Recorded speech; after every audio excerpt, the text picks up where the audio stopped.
Pengertian koridor dan elemen-elemennya yang saya sulit itu menyesuaikan teori perancangan kota yang sekiranya tuh masih belum ada di Livable Street gitu, Pak. Menyesuaikan?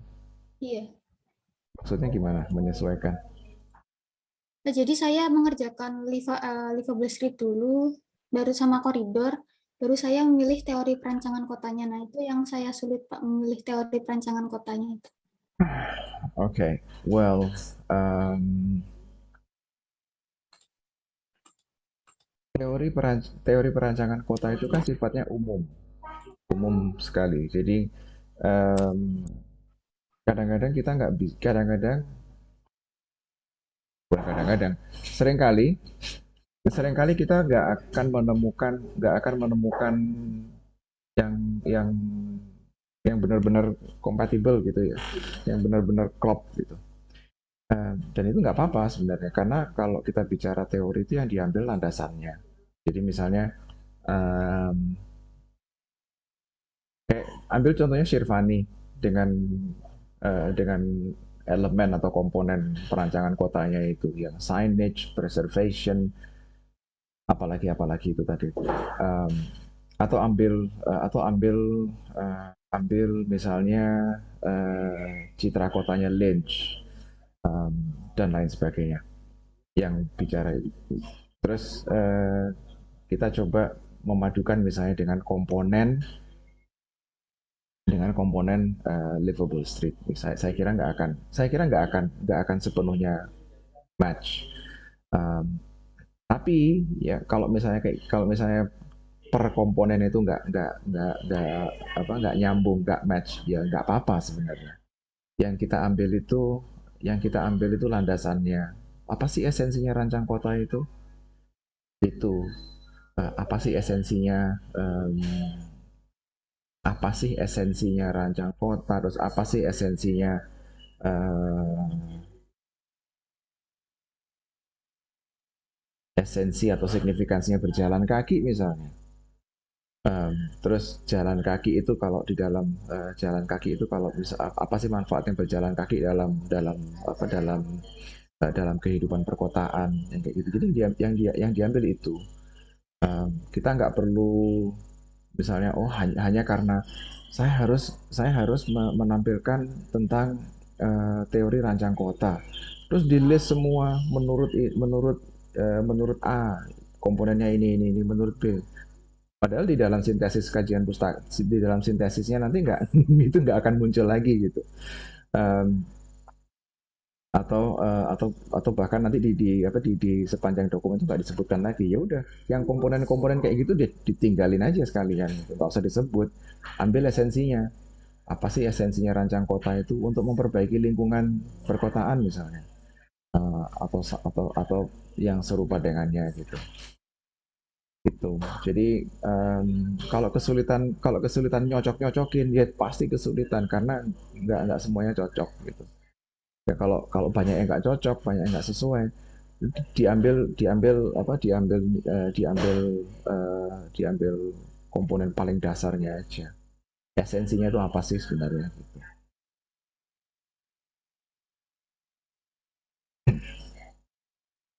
Kecuali kalau misalnya kayak Dila yang sudah hadir di sini, dia nggak apa yang menyoroti, yang ingin membingkai kajiannya menggunakan SEPTED, crime prevention through environmental design. Itu kan sudah jelas saya mau pakai ini. Ya udah, berarti semua komponen semua aspek yang diamati di dalam lingkungan kawasan tersebut kan ya sesuai dengan kerangkanya SEPTED itu tadi. um, Baja itu misalnya surveillance, apakah orientasi bangunan itu menghadap ke koridor jalan yang dijadikan kawasan studi atau jadikan studi kasus, atau jangan-jangan semuanya membelakangi. um, Terus masih berhubungan dengan surveillance, apakah ada lighting dan lain sebagainya gitu. Kalau livable street, ya Dan itu tadi sorry masih di septet. Dan di dalam septet itu sendiri belum tentu dia terus kemudian kompatibel dengan let's say Shirvani lagi gitu misalnya, karena dia ngomongnya kan ada signage dan lain sebagainya. Belum tentu semuanya kompatibel dengan teorinya si A itu tadi.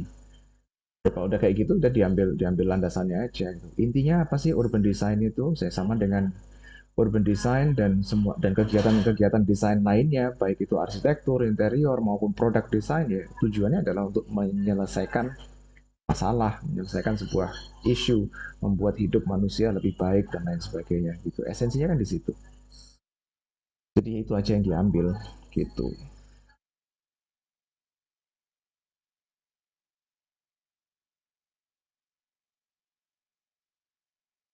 Jangan khawatir kalau dokumen itu nanti ringkas, tipis dalam tanda kutip.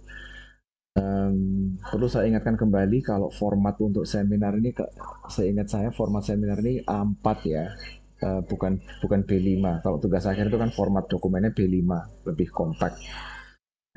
Yang seminar ini A4 itu. Soalnya kemarin kayaknya yang submit ke Classroom itu, yang submit ke Classroom masih formatnya masih ada yang A4, ada yang B5 dan lain sebagainya gitu. Kita ngikutin yang A4 aja dulu.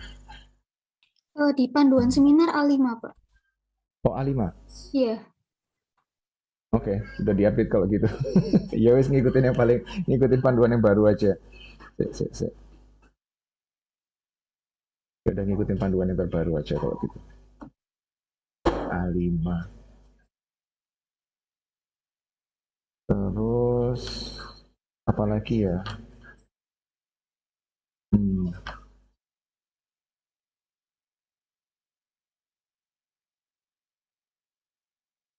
Well, apalagi yang menjadi ganjalan atau sandungan dari dalam transisi dari bab satu ke bab 2 ini?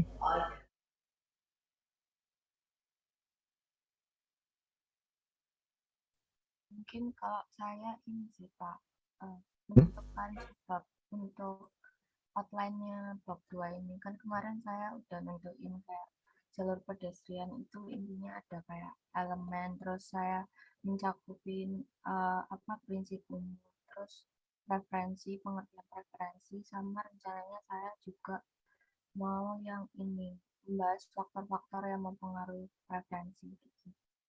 Jadi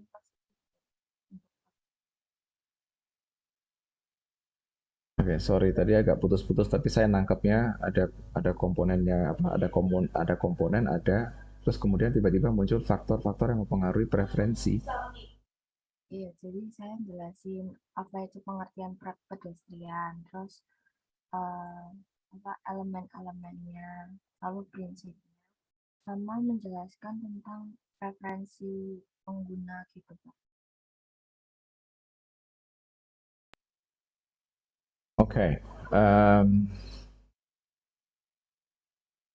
terus kira-kira faktor-faktor ini nanti bermanfaat dalam menjelaskan apa ya?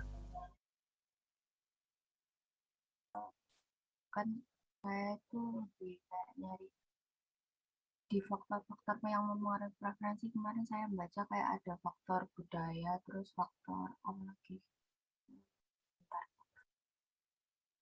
Itu perlu ya Pak mungkin. Saya juga belum. Em, Kalau saya ditanya perlu atau enggak itu sebenarnya jawabannya kembali kepada apa? Kembali kepada diri sendiri. Ini em, kenapa kok saya tanya nanti manfaat kita mengetahui faktor itu apa sih manfaat yang mengetahui faktor? Karena kalau misalnya kita udah kadung nyebut misalnya kita dedikasikan satu subbab untuk membahas preferensi masyarakat sampai kita keluarkan preferensi masyarakat atau preferensi seseorang itu dipengaruhi oleh ada faktor kultural di situ, ada faktor demografis misalnya usia atau mungkin sampai jenis kelamin, apakah dan apa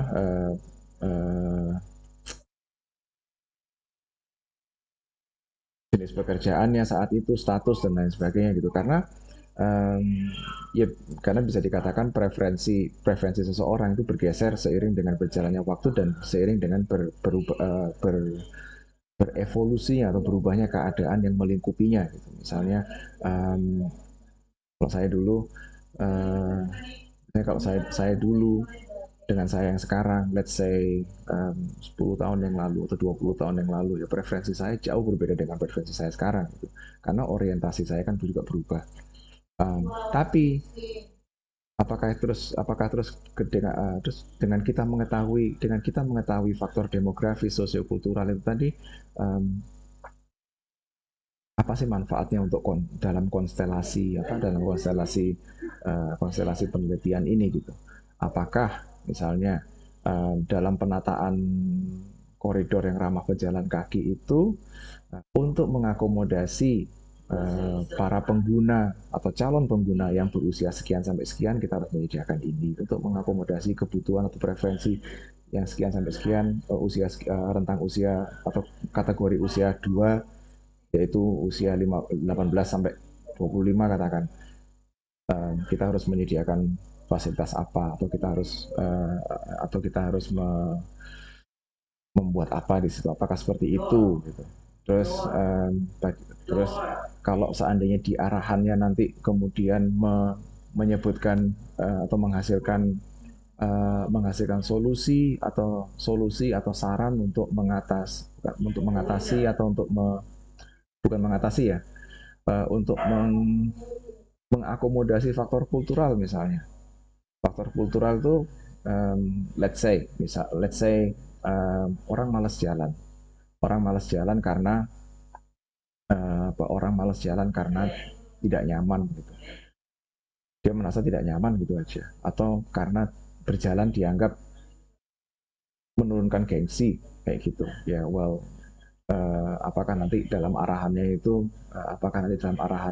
akan menyinggung soal, berarti kalau sudah kadang menyebut itu berarti nanti dalam arahannya ya harus menyinggung soal faktor kultural itu tadi. Apakah desain yang dihasilkan ini nanti kemudian akan meminimalisir penurunan gengsi itu tadi misalnya, kayak gitu. Jadi kalau arahannya hanyalah menghasilkan arahan fisik yang melihat per komponen itu tadi, ya udah, berarti yang faktor-faktor itu tadi nggak perlu dicantumkan. Pokoknya masyarakat pengennya seperti ini gitu aja. Tapi kalau kita pengen menggali lebih dalam, kalau memang pengennya menggali lebih dalam, um, ternyata yang golongan usia sekian itu maunya kayak gini, yang golongan usia sekian maunya kayak gini, yang punya yang punya yang punya perspektif kultural seperti ini itu maunya kayak gimana dan sebagainya. Kalau mau menjelaskan seperti itu ya nggak apa-apa, tambahkan bahasan tentang faktor kultural itu. Tapi kalau misalnya nggak mau sejauh itu, maunya pengennya membatasi preferensi, ya udah preferensi yang sifatnya dia di permukaan aja gitu.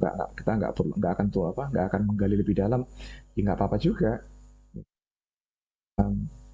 Pokoknya saya pengen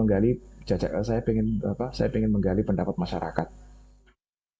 Saya nggak akan memilah-milah lagi. Pokoknya masyarakat yang tinggal dan beraktivitas di seputar wilayah studi misalnya. Kayak gitu pun juga nggak apa-apa. Asalkan disampaikan di lingkup di lingkup studi misalnya, bahwa di lingkup pembahasan atau lingkup substansi, bahwa saya akan berhenti di preferensi masyarakat titik, atau saya akan membahas preferensi masyarakat, kemudian saya akan menginvestigasi lebih jauh supaya arahan yang dihasilkan lebih tajam misalnya, kayak gitu.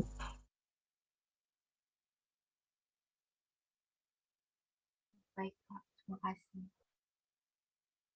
Sama-sama. Welcome Dila sama Raihan.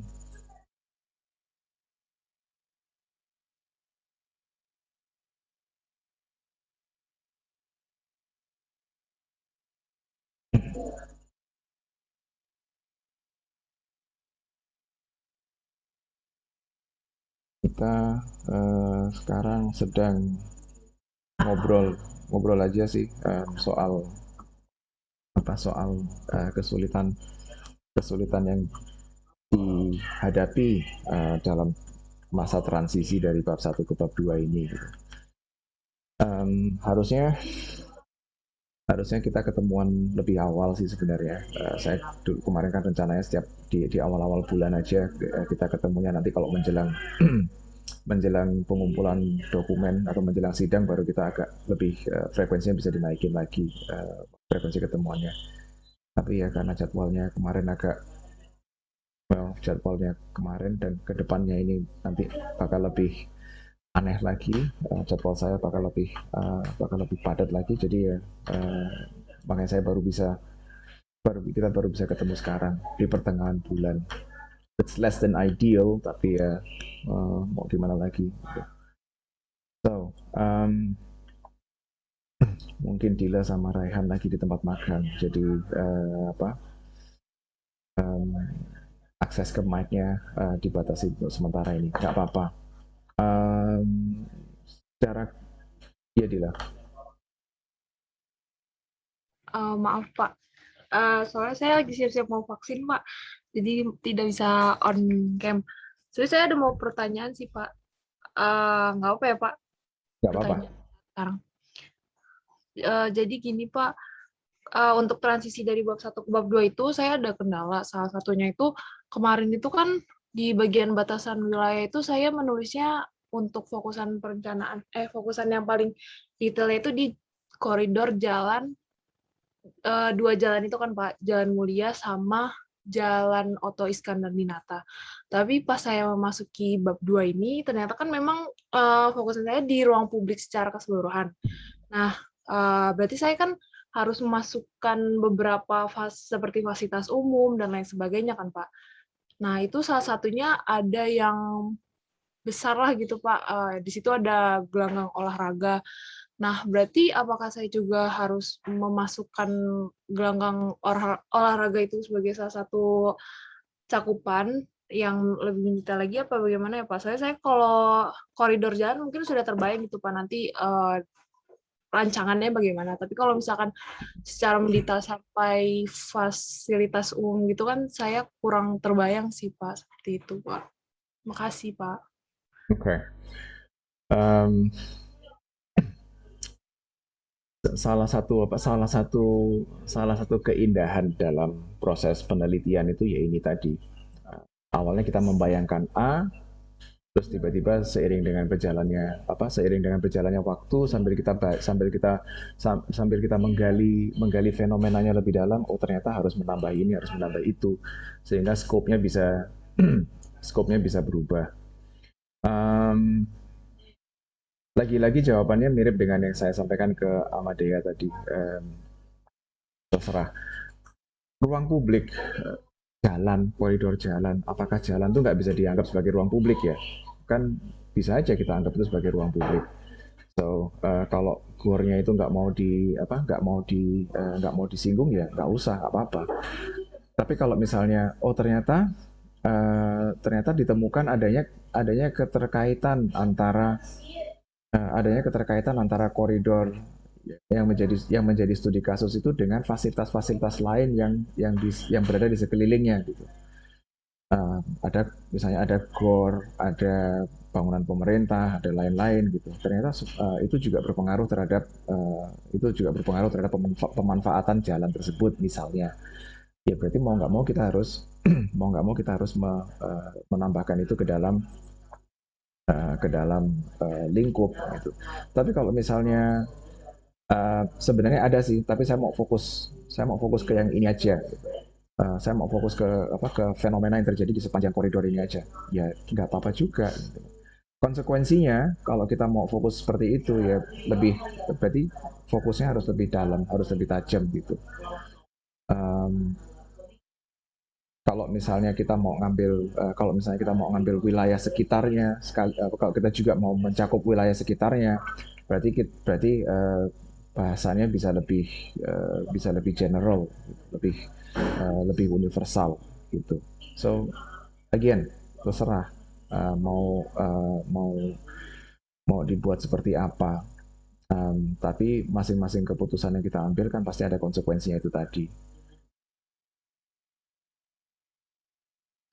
Terima kasih. Kebetulan GOR ini emang terletak di Jalan Oto Iskandar-Di-Nata, terus dia itu di samping, kalau misalkan nih saya tetap nantinya akan merancang di sekitar GOR itu, tapi di batasan wilayah nanti di bab 1 yang tidak saya sebutkan karena memang saya fokusannya mau di jalan koridor, itu tidak apa-apa ya?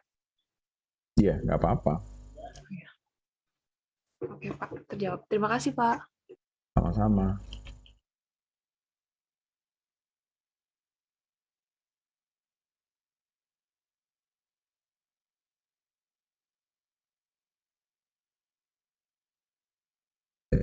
Um,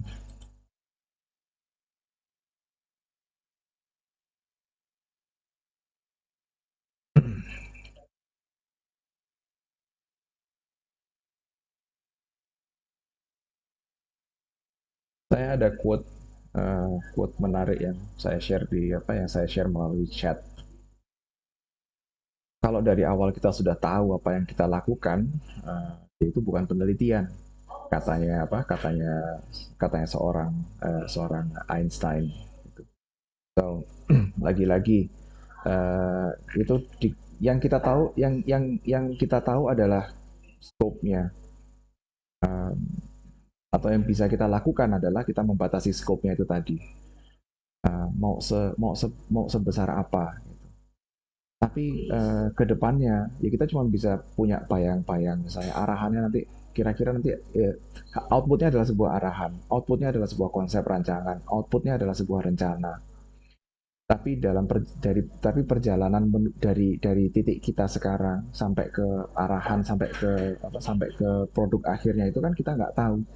Ternyata di tengah-tengah saya sebenarnya mau ke kiri, tapi literatur yang saya baca, tapi data yang saya miliki mengharuskan saya ke kanan dulu. Saya harus ke kanan dulu, baru nanti baru nanti saya bisa ke kiri. Misalnya kayak gitu. So, jangan kaget kalau tiba-tiba Pak nggak ada yang Pak ternyata teorinya nggak kompatibel. Pak ternyata ini nggak ternyata ini nggak sesuai. Ternyata ini nggak itu. It's okay. Kita kembalikan lagi ke lingkupnya. Sebenarnya saya itu mau apa sih? Atau kita coba berpikir sedikit, kita coba buka pikiran kita, kalau kepentok ternyata nggak sesuai, tapi esensinya apa sih sebenarnya? Dikembalikan lagi ke esensinya. Barangkali secara kalau kita mau ke detailnya ya nggak sesuai, tapi esensinya sesuai, ya udah ambil esensinya aja. Teori konsentrisnya Burgess misalnya, teori pertumbuhan kota dengan lingkaran-lingkaran konsentrisnya Burgess itu kan juga sifatnya universal. Ada kota-kota yang punya pusat kota, ada suburb, kemudian dan merembet keluar. Ada kota-kota yang nggak seperti itu, misalnya kota-kota yang polisentris. Ya, kalau kota-kota yang polisentris barangkali model itu juga nggak akan sepenuhnya sesuai gitu. Tapi sebenarnya inti dari teorinya Burgess itu apa sih, dan teori-teori model perkembangan kota yang lain, mereka berusaha mendeskripsikan pertumbuhan kota. Ya barangkali kita bisa mengatakan, misalnya kalau kita membahas soal pertumbuhan kota,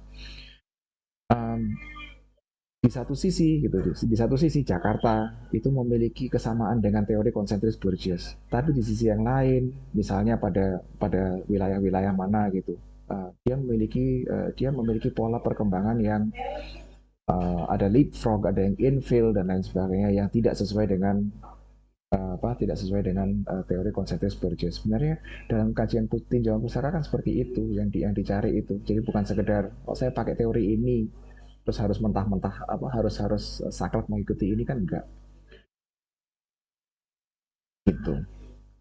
Water sensitive urban design misalnya, water sensitive urban design ini adalah sesuatu yang relatively new, yang relatif baru, belum banyak digali belum banyak digali belum banyak digali apalagi diaplikasikan di sini gitu. Saya kemarin ngobrol sama dekannya FTIRS Pak Wawan, karena beliau adalah beliau adalah anggota dari Dewan Pengawasnya PDAM. Beliau banyak bercerita soal pengelolaan air di Surabaya. Beliau membagi menjadi 3 fase: input, proses, output dalam penyediaan upaya penyediaan air gitu. Terus karena beliau dan saya akan menjadi narasumber dan pembimbing di di GPBL, Global Project Based Learning tahun 2021 ini, maka kemarin kami ketemuan, terus karena topiknya adalah water resilience, beliau yang dicaplok gitu. Beliau cerita soal proses penyediaan air dari sumber water treatment plant sampai ke customer, ke kita gitu. Terus saya diminta inputnya gitu, kira-kira PWK bisa masuk kemana. Saya bilang kalau di sumber saya langsung ingat Raihan waktu itu. Kalau di sumbernya PWK, orang-orang PWK bisa melihat interaksi manusia, human settlement, manusia, permukiman, dinamika permukiman manusia dan hubungannya dengan badan air. So, di sumber air yang kita gunakan itu ada nggak kegiatan manusia di situ, industri, perumahan, dan lain sebagainya. Gitu. Kalau ada ya, itu yang bisa kita sentuh gitu. Kita tata kembali guna lahannya, terus kemudian kita lihat bagaimana pengelolaan daerah aliran sungainya misalnya. Dari situ ada beberapa pendekatan yang bisa kita ambil. Saya bilang gitu, kalau ada water sensitive urban design, ada waterfront development dan lain sebagainya. Di processing teman-teman PWK yang suka menggali-gali atau suka mengamati utilitas perkotaan, infrastruktur perkotaan, ya, mereka akan lebih sesuai di situ karena kita bicara soal penempatan lokasi water treatment plant dan lain sebagainya. Terus kemudian kalau soal output, ya teman-teman di infrastruktur juga masih bisa melanjutkan dengan bicara soal jaringan distribusi dan lain sebagainya gitu. So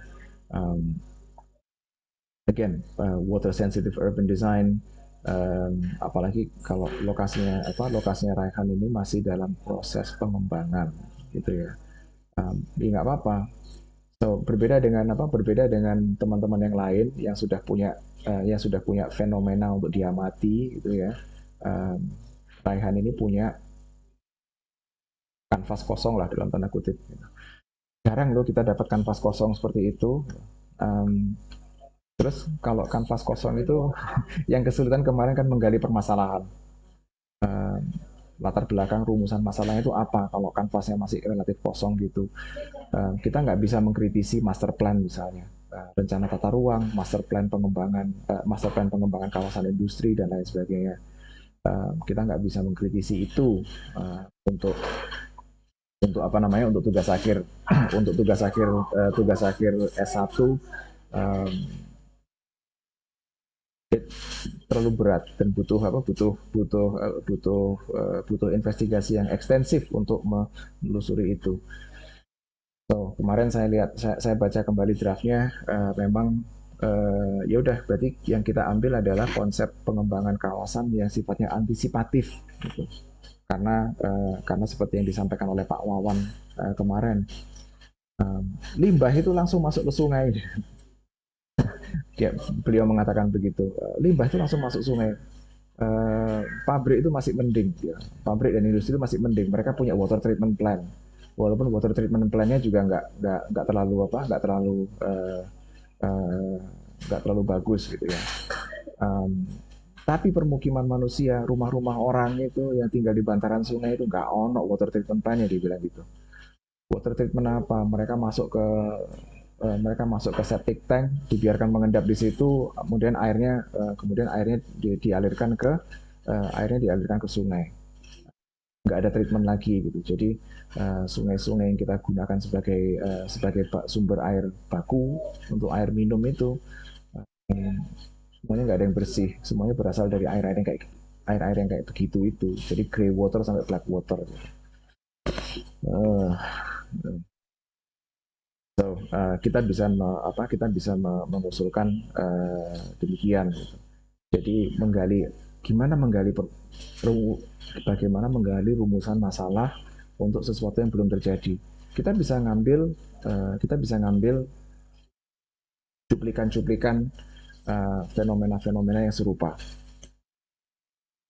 Daerah aliran sungai karena lokasinya ada di sempatan sungai, berarti kita lihat ke manajemen DAS, manajemen daerah aliran sungai. Kalau ada permukiman manusia di situ, apa sih masalahnya? Apa sih masalah yang kerap muncul kalau ada permukiman di situ? Apa sih masalah yang kerap muncul apabila ada industri di situ? Apa sih permasalahan yang muncul apabila ada kegiatan pariwisata di situ dan lain sebagainya? Kemudian kita akan mengantisipasi itu. Gitu. Saya kira masalah rumusan masalah dan latar belakang untuk kasusnya Raihan bisa seperti itu. Nanti bab 2-nya sama seperti teman-teman yang lain, fokus ke water sensitive urban design, barangkali ditambahin sedikit soal waterfront development. Dan saya kira itu sudah cukup mencakup fenomena yang fenomena yang ada gitu. Terus apa lagi ya? Oh ini sih siapa sih Nuha dan nggak bisa, Nuha sama Raffi nggak bisa ikut hari ini ya. Nggak apa-apa, besok aja.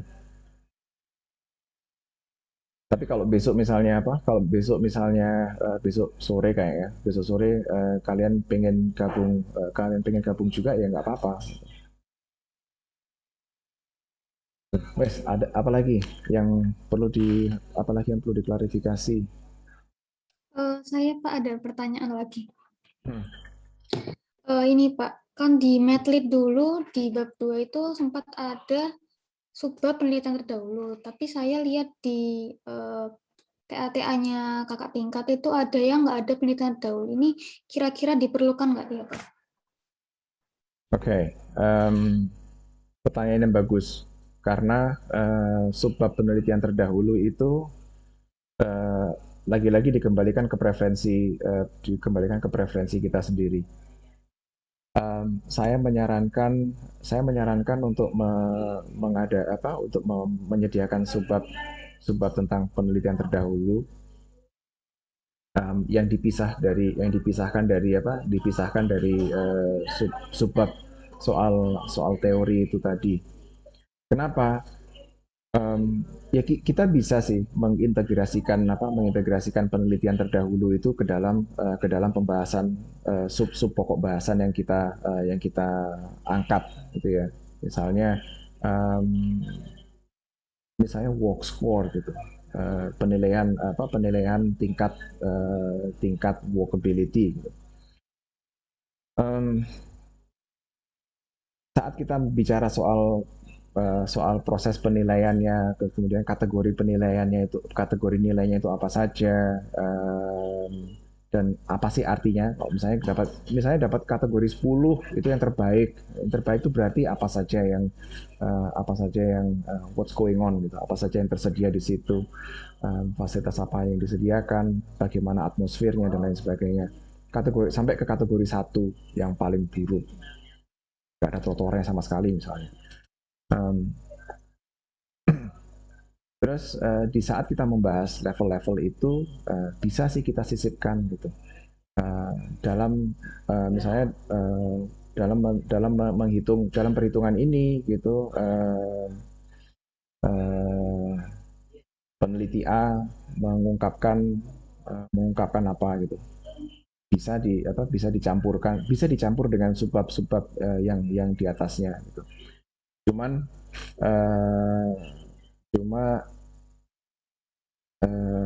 takutnya bukan hanya pembaca yang bingung, tapi kalian sendiri akan bingung. Saya salah. Ini tadi aku sudah ngomong soal ini sebenarnya sudah ngomong soal penelitian terdahulu atau belum?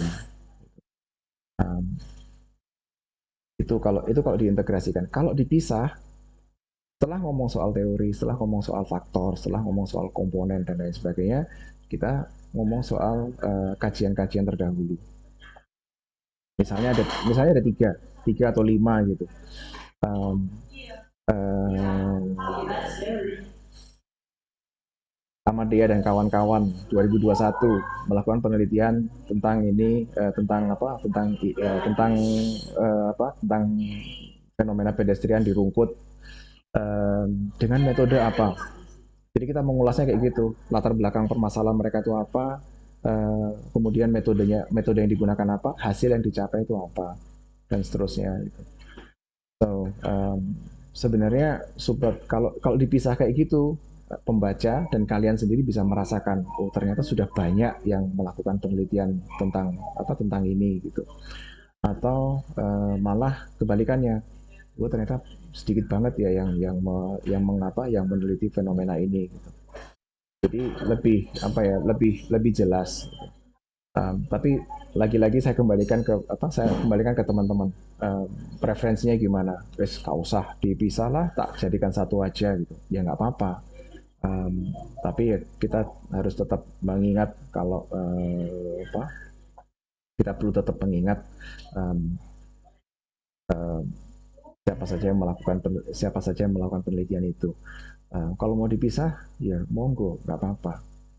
Kalau dipisah itu nanti ketika kalian memperoleh hasil dan dalam melakukan dalam menyusun subbab hasil dan pembahasan, itu gampang bagi kalian maupun bagi pembaca untuk bolak-balik misalnya. Hasilnya temuan kami seperti A, B, C, D, E. Itu bertentangan dengan penelitian terdahulu. Jadi pembaca bisa ambil baca itu, kembali lagi ke penelitian terdahulu. Ternyata memang benar bertentangan. Oh ya ternyata memang mendukung dan seterusnya. Gitu. Ya, terserah mau dipisah atau mau digabung. Saran saya sih dipisah.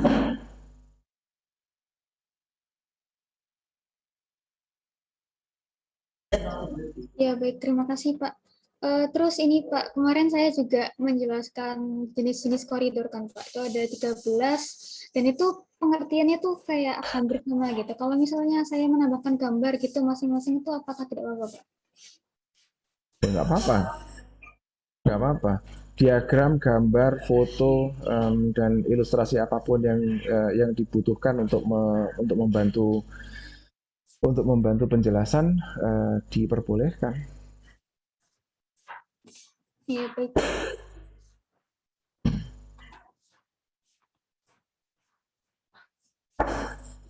Ini hanya karena itu sebuah tinjauan pustaka, bukan berarti terus isinya hanya deskripsi secara tekstual gitu ya. Boleh kok nambah diagram jika memang itu diperlukan. A word of caution. Saya dan nggak cuma saya sih, tapi saya dan dosen-dosen lain juga sering menemukan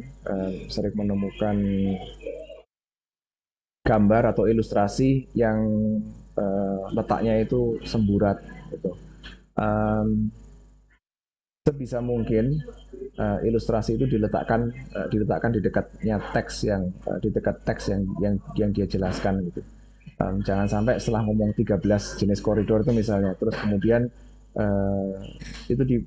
dibahas dulu, baru diberikan ilustrasi di belakangnya. Misalnya koridor 1, bla bla bla bla, dalam kurung lihat gambar sekian.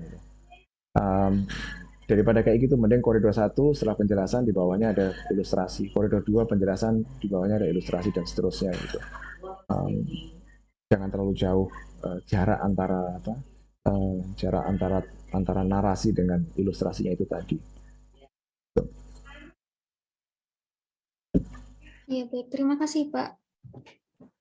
Sama-sama. Kecuali kalau ilustrasi itu berupa peta. Peta kan biasanya besar dia memakan halaman sendiri. Itu lain cerita kalau itu. Kalau itu kemudian dikasih dalam kurung lihat peta sekian di halaman sekian, nggak masalah. Tapi kalau ilustrasi yang kecil-kecil, diagram-diagram itu sebaiknya diletakkan di dekat-dekatnya itu. Itu. Oh iya, bicara soal peta. Pastikan peta itu terskala, skalanya benar gitu ya. Terus kemudian karena ini ukurannya A5, saya yakin peta-peta itu nggak cukup. Gitu. Sebaiknya kalau misalnya itu adalah kalau misalnya itu petanya karena memang dokumennya A5, petanya letakkan di halaman di lembar A4 dengan format landscape gitu. Saya tahu kalau punyanya Amadea, kalau ditaruh di format landscape mungkin karena sekarang kan posisinya dia orientasinya kan portrait gitu ya. Kalau misalnya ditaruh di landscape gimana? Karena memang biasanya kita orientasi utara itu di atas dan Amadea kan berusaha mewadahi orientasi ke utara ke atasnya itu. Itu pun kalau diletakkan landscape juga nggak masalah sih sebenarnya gitu. Nggak masalah. Toh sudah ada arah mata angin untuk membantu orientasi gitu.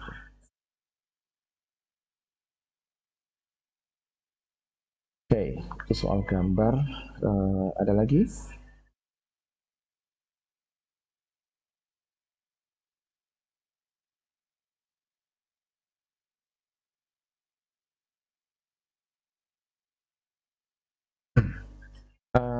Oh iya, saya baru ingat. Ini soal kebiasaan menulis sih sebenarnya. Kalau udah masuk ke bab 2, terus di dalam narasi, di dalam naskahnya itu yang sering muncul tuh listing. Kita punya kecenderungan untuk membuat daftar. Jadi misalnya kayak 13 kategori itu tadi, atau jenis-jenis koridor itu ada 4. Ada 4 titik. Terus kemudian 1, 2, 3, 4. Kadang-kadang listing itu nggak bisa dihindari memang. Tapi sebisa mungkin listing itu dirubah deh, dijadikan narasi gitu. Misalnya koridor itu ada 4 jenis. Jenis yang pertama adalah apa, terus kemudian diikuti dengan penjelasannya. Jenis yang kedua adalah apa, jenis yang ketiga dan seterusnya gitu. Itu lebih baik daripada listing. Lebih parah lagi kalau listing itu dilakukan dengan bullet points, bukan numbering. Kenapa saya sering mengingatkan jangan pakai bullets, karena bullets itu mempersulit navigasi. Kalau misalnya harus listing, pakai angka atau huruf ABC atau 1, 2, 3. Kenapa? Karena misalnya kita bicara soal 13 koridor tadi. Itu banyak sekali. Terus semuanya bullet points. Kalau misalnya wilayah studi saya itu masuk ke kategori 7. Kalau pakai bullet points ya kita harus ngitung 1, 2, 3, 4, 5, 6, 7. Kalau angka udah langsung kelihatan masuk kategori 7, ya sudah tinggal cari angka 7 gitu aja langsung. So it's lebih mudah untuk navigasi. Itu salah satu alasan kenapa saya bilang jangan pakai bullet points. Mending 1A, 1.1 dan seterusnya. Itu lebih mudah untuk mencari. Gitu. Ya walaupun sekarang saya kalau baca naskahnya teman-teman sih saya lebih suka pakai Ctrl F, find. Itu lebih gampang untuk menavigasi gitu ya. Tapi tetap bullet points tidak banyak membantu. Kecuali di slide presentasi masih oke lah, masih bisa ditolerir. Tapi di dalam naskah kalau bisa jangan.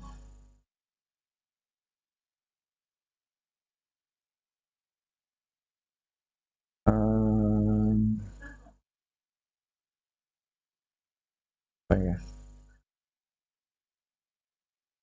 Saya mau tanya Pak, Silakan. untuk kayak pengutipan itu misal ada Fani 2019 di dalam Dila 2021 itu penulisannya seperti apa ya Pak? Apa dalam kurung terus semuanya dimasukin dalam kurung atau apa?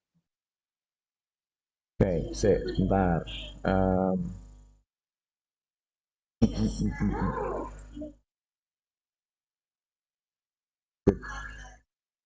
Pengutipan.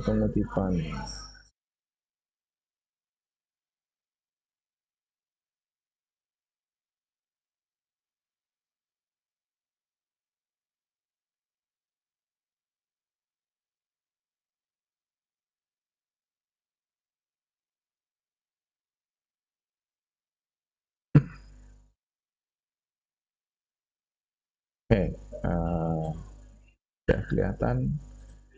Ya, saya kira pengutipan itu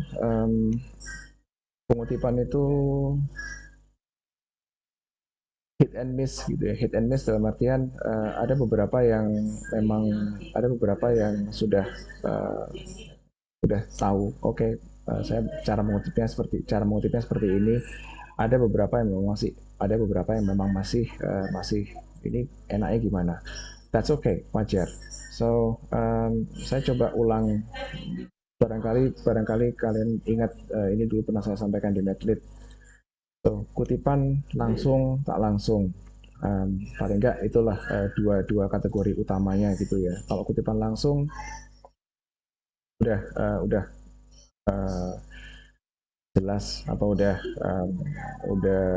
apa namanya, udah umum, dalam kurung nama dan tahun terbit, ditambah dengan nomor halaman kalau nggak tahu nomor halamannya nggak masalah gitu.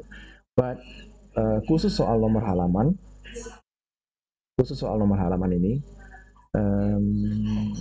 demi keseragaman, kalau misalnya ada satu atau dua sumber yang kalian tahu nomor halamannya sementara yang lainnya nggak ada, mending nggak usah dicantumkan deh nomor halamannya itu.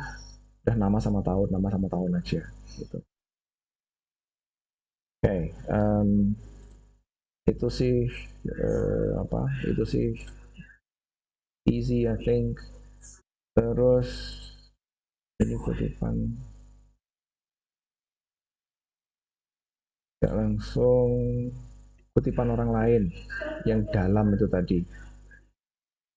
Kalau misalnya inline dalam satu kalimat ya, Henry dalam kurung dalam Budianto. Jangan Henry dalam Budianto dalam kurung tahun naskah utamanya.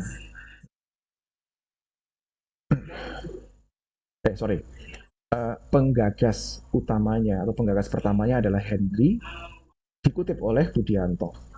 Itu. So, misalnya pencetus gagasan utamanya adalah yang pertama adalah Raihan. Gitu. Raihan dalam Hardianto 2020 misalnya, kayak gitu. Jadi pendapatnya Raihan itu ditemukan di dalam naskah yang disusun oleh Hardianto itu tadi. Itu.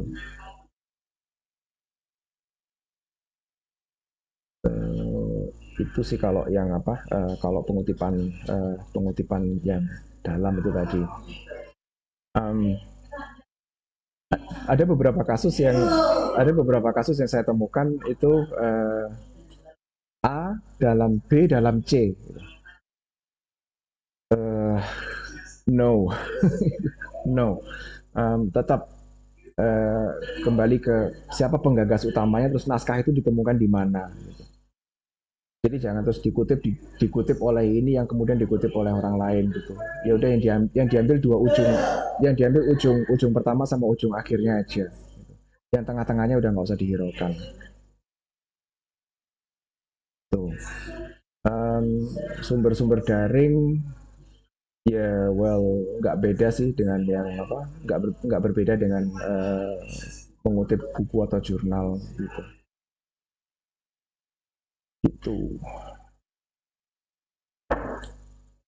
So, ya ini slide yang slide saya khususnya yang bagian soal pengutipan nanti saya share lagi deh. Um, saya bolak-balik saya bolak-balik ada berencana aja nulis atau bikin video singkat tentang teknik pengutipan ini, tapi nggak sempet gitu. But saya kira ini cukup urgent untuk dilakukan gitu.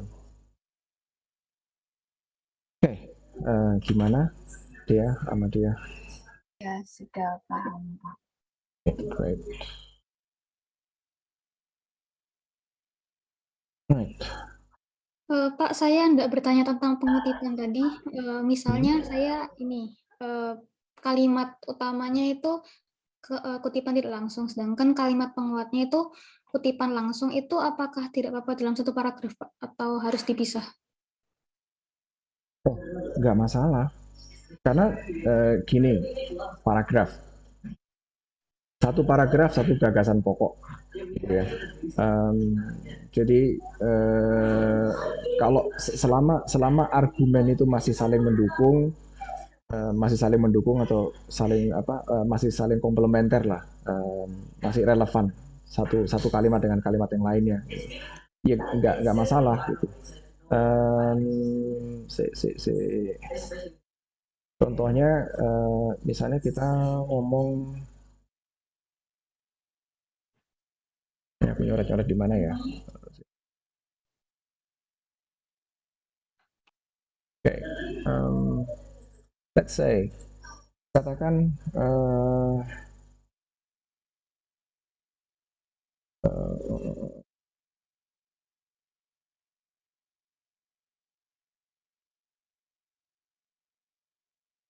B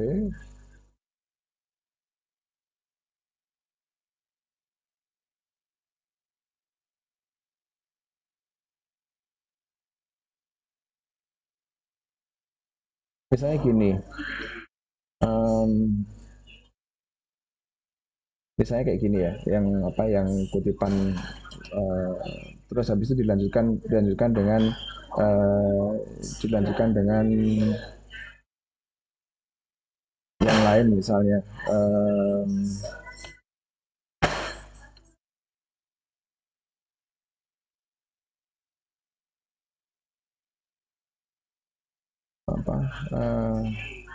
tambahkan 2 kategori kayak gini maksudnya. Ini iya seperti itu, Pak. Tapi yang kedua itu kutipan langsung.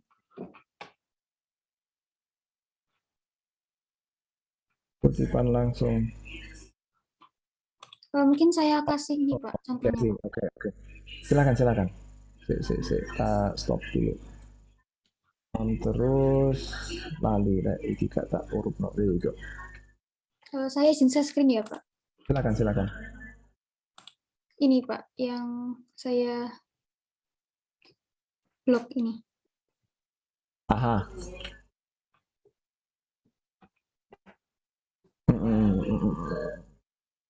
Oh, nggak masalah, nggak ada masalah kalau kayak gitu.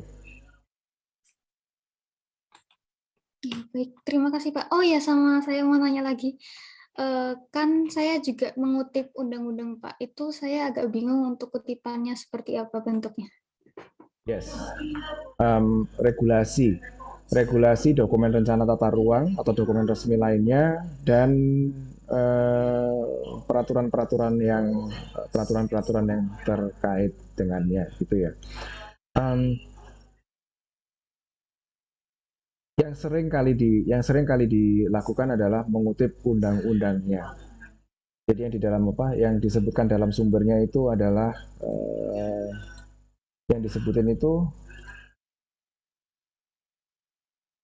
ini, misalnya menurut UU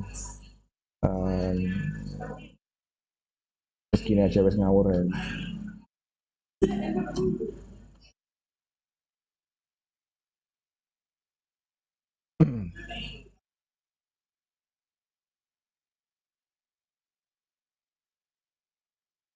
Yang umum terjadi seperti ini. Kalau ini kalau kalau yang kalian susun adalah dokumen laporan kegiatan, misalnya laporan perencanaan atau laporan proyek gitu ya, nggak apa-apa kalau kayak gini.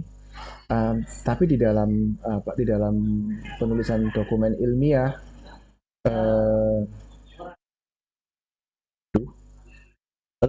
ya wes terus lagi aja. Menurut UU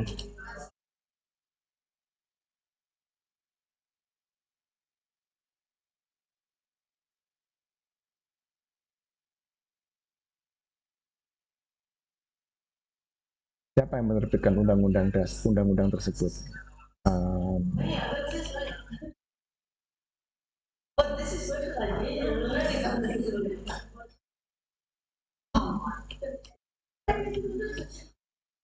Itu. Atau kalau misalnya menurut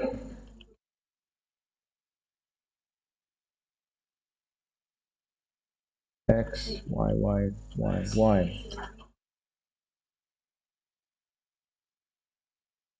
Ya, berarti yang dikutip adalah Kementerian PU. Ya, jangan disingkat sih, gitu. Tahun sekian, gitu. So, yang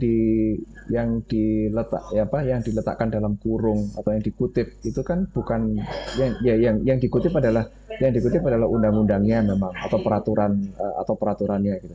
Tapi sumbernya itu siapa sih sebenarnya gitu. Ya contohnya sih sama dengan ini sama dengan kata-kata yang ada di atas ini tadi gitu. No, that's not what I like.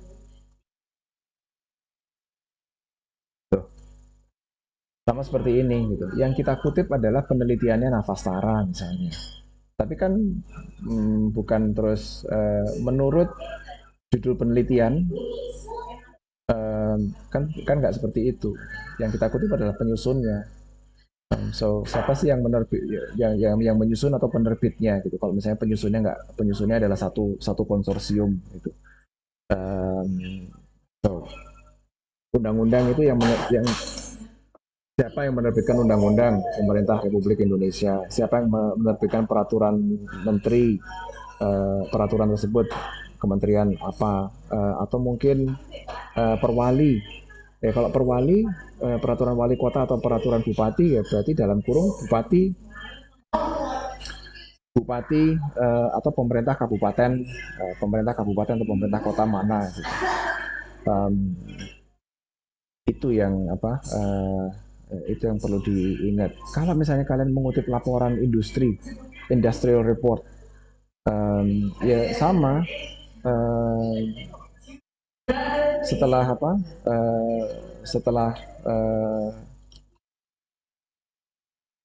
setelah kalimat atau setelah statement yang dikutip, maka nama perusahaannya yang dikutip.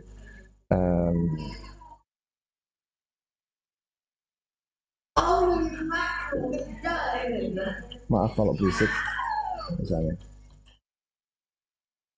kayak gitu. Itu kalau perusahaan. Tapi kalau misalnya di dalam laporannya itu tertera nama tim penyusunnya, ya jangan astagfirullah. Excuse me. Jangan mengutip nama perusahaannya, tapi kutiplah nama penyusun atau nama tim penyusunnya itu tadi. Gitu. Ya, itu masukan yang bagus sekali. Saya harus mencatat itu tadi untuk untuk kuliah medlit yang akan datang. Terima kasih atas pertanyaannya. Terima kasih atas jawabannya juga, Pak. Sama-sama. Oke, ada lagi soal kutipan dan lain sebagainya.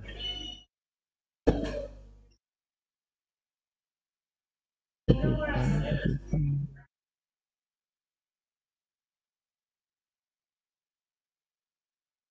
Kalau misalnya masih soal kutipan.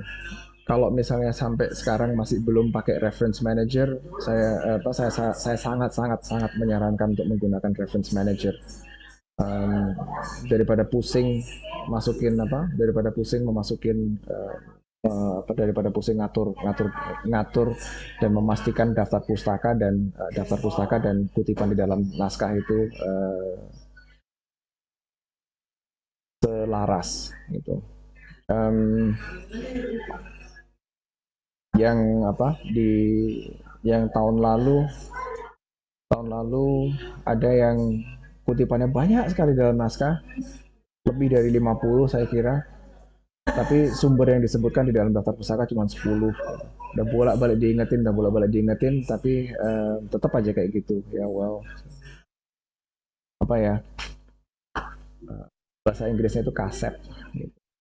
Jadi udah terlanjur kaset, udah terlanjur jauh, udah terlanjur banyak, udah malas ngulangin lagi.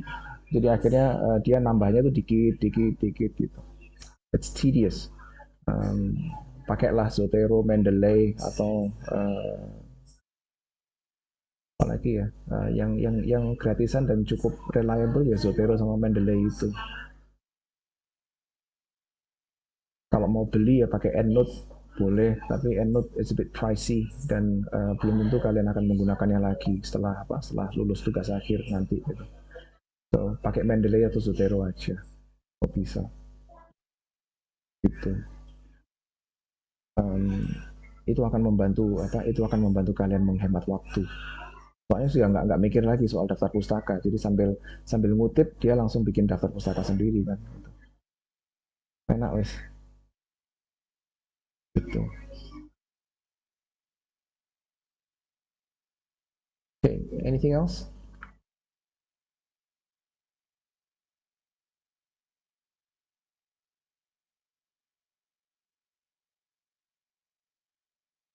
Right.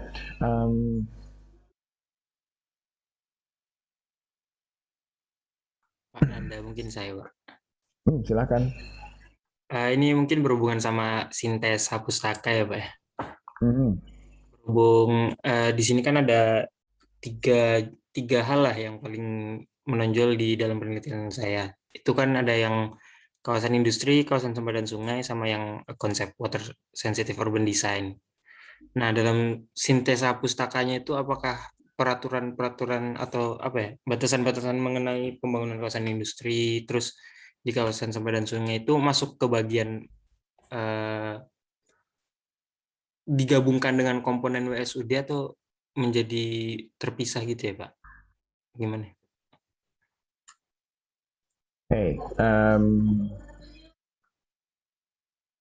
Peraturan dan standar.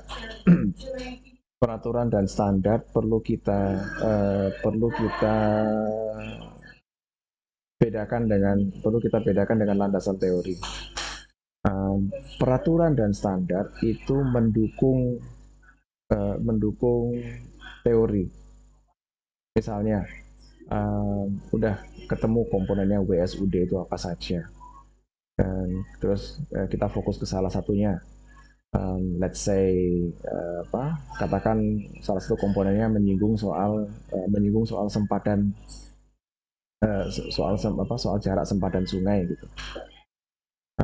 Teori akan mengungkapkan hal yang sifatnya umum.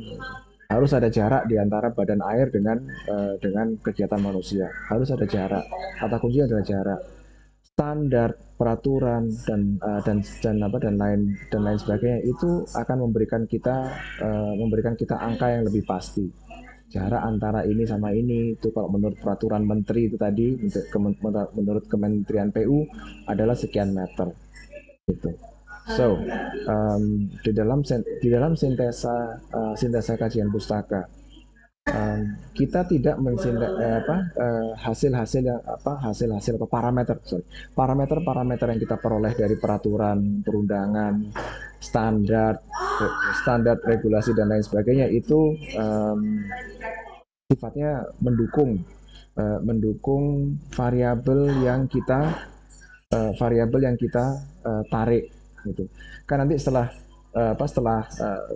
di sintesa kajian pustaka kan ketemu yang hasil akhirnya adalah variabel-variabel kan, daftar variabel. Daftar variabel ini nanti di dalam bab metode penelitian itu menyebutkan kita akan menyebutkan parameter-parameter variabel tersebut. Variabel A itu dikatakan baik apabila apa, dikatakan buruk apabila apa. Itu kan parameternya seperti itu. Misalnya variabelnya jarak, variabelnya adalah jarak antara jarak dari A ke B misalnya. Parameternya apa? Apakah meter, apakah sentimeter, apakah kilometer? Itu keluarnya bukan dari teori. Sentimeter sama kilo itu tadi keluarnya di standar gitu. So ya. Dia masuk ke sintesa kajian pustaka tapi bukan sebagai bagian dari teori, melainkan sebagai panduan untuk mengeluarkan parameter-parameter itu tadi. Gitu. Berarti bisa dibilang kayak menjadi aturan lebih lanjutnya lah ya, Pak. Menjadi satu tabel sendiri untuk ketentuan-ketentuan yang bisa digunakan. Nggak sampai satu tabel sendiri kok, itu cuma nambah kolom satu lagi. Jadi setelah di sebelahnya variabel, ada parameter. Dan parameter itu misalnya parameternya 5 meter gitu kan. Jaraknya itu adalah jarak aman sekian sampai sekian meter dalam kurung peraturan menteri berapa atau dalam kurung SNI berapa kayak gitu. Iya, Pak.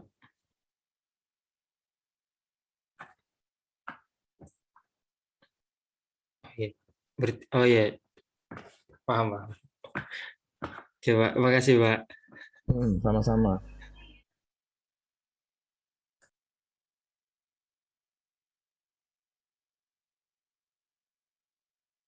Terus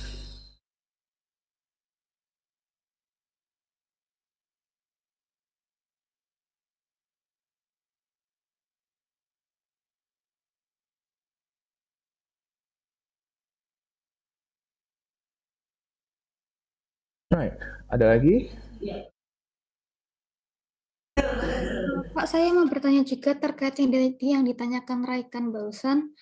Itu kan setelah variabel ada kolom parameter tuh ya Pak.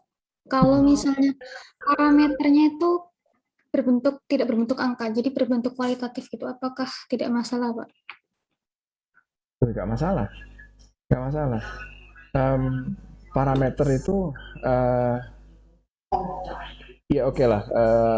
Parameter itu kalau yang sifatnya kuantitatif seperti jarak, ukuran, jarak, dimensi dan lain sebagainya. Tapi ada juga parameter yang sifatnya kualitatif, persepsi, preferensi, itu kan sifatnya kualitatif. Kalau mau dipaksakan, misalnya kita memaksa untuk mengukur data kualitatif itu kan kita juga bisa melakukan, kita lakukan dengan menggunakan skala Likert, gitu kan. Bagus itu baik itu kira-kira yang masuk skor berapa, 0 sampai 5 misalnya. 0 sampai 5 itu masuk baik. Terus 6 sampai 10 sangat baik misalnya. Itu kan upaya untuk mengkuantifikasi hal yang sebenarnya kualitatif gitu. Baiknya saya dengan baiknya Julia kan nggak sama. Menurut saya kayak gini sudah baik. Julia mungkin yang punya sifat lebih perfeksionis bilangnya kayak gitu kok dibilang baik. Itu buruk misalnya. Dan terus kemudian bagaimana caranya kita mengkuantifikasi, kan itu tadi ditanyain Pak Nanda itu, ini baik, katanya baik, tapi baik yang seberapa baik gitu. Well, baik itu 3 misalnya. Terus kemudian Julia bilang itu buruk, nilainya minus 2 misalnya. Itu kan kemudian kita berusaha mengkuantifikasi hal yang sifatnya kualitatif sebenarnya itu melalui skala Likert itu tadi. Tapi kalau misalnya mau menggunakan konten analisis, ya berarti skala Likert itu bisa kita tinggalkan. So kembali sekali lagi itu penggunaan parameter itu nanti akan parameter apa yang kita gunakan, atau standar pengukuran apa yang akan kita gunakan itu tergantung dari metode yang nantinya akan kita gunakan. So mulai sekarang dipikir, kita bisa mulai memikirkan kira-kira nanti akan menggunakan metode analisis apa. Itu nanti akan mempengaruhi parameternya itu tadi. Kalau misalnya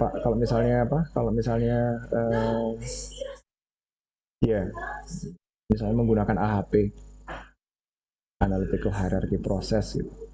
Tapi terus data yang diinput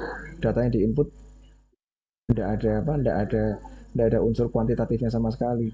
Semuanya tekstual, sulit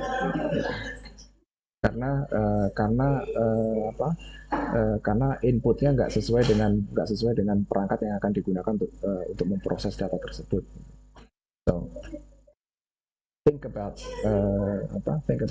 metode analisis yang akan digunakan nantinya.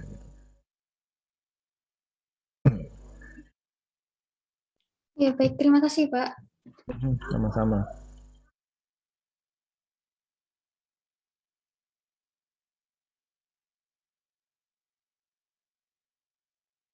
Oke, ada lagi?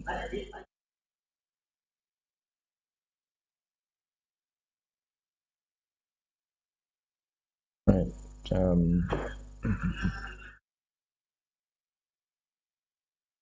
Mungkin sementara ini pertanyaannya cukup sampai sekian dulu. Tidak lagi nggak masalah. Nanti besok besok kan Nuha sama Rafli nggak bisa ikut hari ini.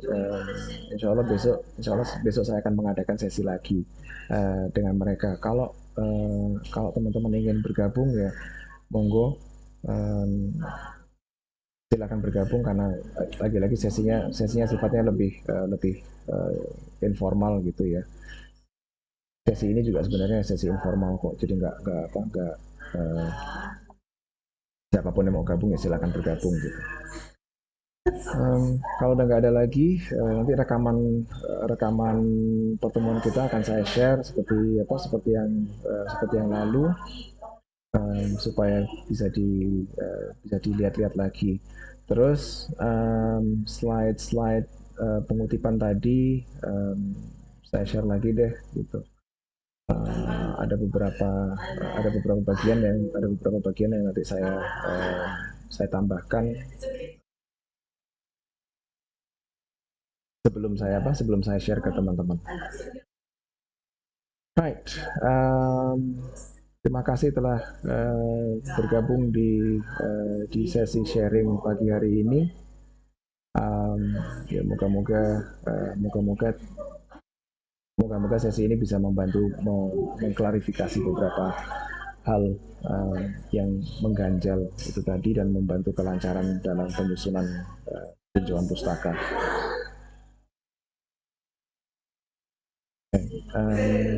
Semoga lancar segala urusannya. Have a great day, dan sampai jumpa di sesi-sesi yang selanjutnya. Assalamualaikum warahmatullahi wabarakatuh. Waalaikumsalam warahmatullahi wabarakatuh. Terima kasih, Pak. Terima kasih, Pak. Sama-sama.